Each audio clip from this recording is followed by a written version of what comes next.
राधे राधे भक्तों, आज सभी का मेरे इस YouTube चैनल बरसाने वाली में आपका हार्दिक स्वागत है। आज मैं आपको श्रीमद् भागवत गीता की कुछ बातें बताऊंगी। दोस्तों, आज मैं आपको अध्याय 12 भक्ति योग पेज नंबर 443 की कुछ लाइनें बताने जा रही हूँ।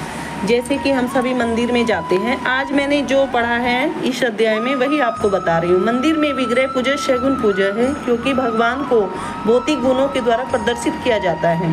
लेकिन भगवान के स्वरूप को चाहे पत्थर, लकड़ी या चलचित्र जैसे भौतिक गुणों द्वारा क्यों न अभिव्यक्त किया जाए, वह वास्तव में भौतिक नहीं होता।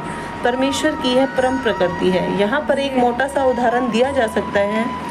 सड़कों के किनारे पत्र पेटिकाएं होती है, जिनमें यदि हम अपने पत्र डाल दें तो वे बिना किसी कठिनाई के अपने गंतव्य स्थान पर पहुंच जाते हैं। लेकिन यदि कोई ऐसी पुरानी पेटिका या उसकी अनुकृति कहीं दिखे जो डाकघर द्वारा स्वीकृत न हो, तो उससे वही कार्य नहीं हो सकेगा। इसी प्रकार ईश्वर ने विग्रह रूप में जिस अर्चा विग्रह कहते हैं अपना प्रमाणिक स्वरूप बना रखा है। यह अर्चा विग्रह परमेश्वर का अवतार होता है। ईश्वर इसी स्वरूप के माध्यम से सेवा स्वीकार करते हैं।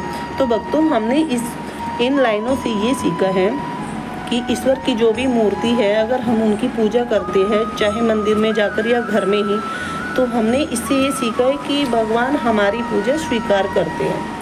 ठीक है। हरे कृष्णा, हरि बोल, राधे राधे। भक्तों, मैं आपको भागवत गीता का 445 पेज नंबर का एक श्लोक आपको पढ़ के सुना रही हूँ। यहाँ पर मैं आपको इसका अर्थ भी समझाऊंगी, कृपया ध्यान से सुनिए। नयामि परमं स्थान मचिराधिगति विना गरुड़ स्कंद मारोप्य यथेच मनिवारितः। इसका अर्थ है कि बैकुंठ लोक में आत्मा को ले जाने के लिए भक्त को अष्टांग योग साधने की आवश्यकता नहीं है। इसका भार भगवान स्वयं अपने ऊपर लेते हैं।